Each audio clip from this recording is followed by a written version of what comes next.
وجميل وجميل سيدنا النبي وجميل.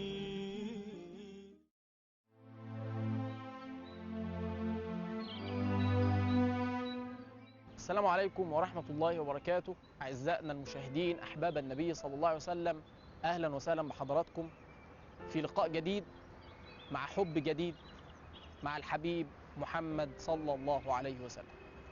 النهاردة تعالوا نشوف السيدة زوجة رسول الله التي أخذت من قطرات ومن نهر الحب من نهر رسول الله، السيدة صفية بنت حيي بن أخطب. أبوها كان يعتبر يعني حبر من أحبار اليهود، قصتها معروفة والنبي تزوجها بعد خيبر. السيدة صفية ليها موقفين من أشد المواقف اللي بتعبر عن الحب والتقدير والاحترام من رسول الله لزوجاته. السيدة صفية رضي الله عنها وأرضاها دخل عليها النبي صلى الله عليه وسلم وهي تبكي. تبكي ليه؟ تعيطي ليه؟ فالنبي صلى الله عليه وسلم بيسألها ليه كده؟ فقالت له إن حفصة بنت سيدنا عمر قالت لي إن أباك يهودي، أنت بنت يهودي. فبكت زعلانة. فالنبي صلى الله عليه وسلم قال لها قولي لها إن زوجي محمد نبي، وإن عمي هارون، وإن أبي موسى. يعني أنا بنت نبي وعمي نبي وجدي نبي اللي هو سيدنا موسى، يعني من سلالة بيت نبوة. ثم نظر إلى السيدة حفصة وقال لها اتق الله يا حفصة، ومسح النبي دمع السيدة صفية.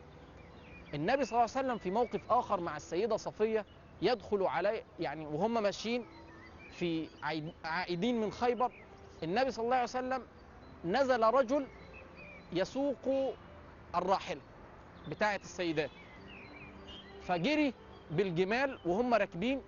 فالنبي صلى الله عليه وسلم يقول له إيه؟ أهذا سوقك بالقوارير؟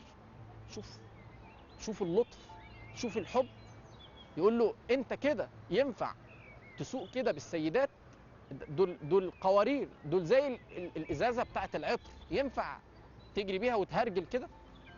أهذا سوقك بالقوارير؟ فبكت السيدة صفية وسمع النبي بكاءها، فذهب إليها رسول الله صلى الله عليه وسلم ومسح دمعها بيده. تخيلوا بقى أطهر يد وأشرف يد رسول الله تأتي على عين السيدة صفية رضي الله عنها وأرضاها ويمسح دمعها ويهدئها ويربتها.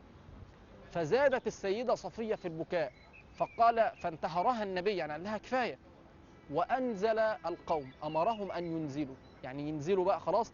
وما كان يريد رسول الله أن ينزل، كان النبي عاوز يكمل المسافة، ولكن قال لهم خلاص ننزل، علشان السيدة صفية عمالة تبكي وهم ماشيين. شوفوا كمان الحب والمبالغة في الحب من رسول الله. وهم ماشيين طلب من السيدة زينب بنت جحش أن تعطي ناقة أو جملا للسيدة صفية، فقالت له أعطي زوجتك اليهودية؟ فغضب النبي صلى الله عليه وسلم وظل فترة طويلة هاجرا للسيدة زينب بنت جحش لما قالت في حق السيدة صفية. ده النبي وده حبه. شوفوا النبي كمان وهو بقى ماشيين، يروح رايح عامل ايه؟ يروح واخد السيدة صفية يمشي وراها ويوصلها لحد الناقة، ويضع ركبته صلى الله عليه وسلم للسيدة صفية، وتقف السيدة صفية عليها وتركب الناقة، ثم يمشون في الطريق. ده حب النبي صلى الله عليه وسلم. لأن يعني أنا مش عارف إزاي أوصف جمال النبي أو أوصف حبه. أو يعني الشاعر بيقول له عن وصفك عجز الشعراء وكلوا عن مديح علاك. فأنا مش قادر أقول له إيه، لا أقول له إلا صلى عليك الله يا علم الهدى، صلى عليك الله يا نورا من الله، صلى عليك الله يا حبا أهدي للورى، صلى الله وسلم وبارك على سيدنا محمد وعلى آله وصحبه وسلم، والسلام عليكم ورحمة الله وبركاته. قمر قمرون قمر سيدنا النبي قمرون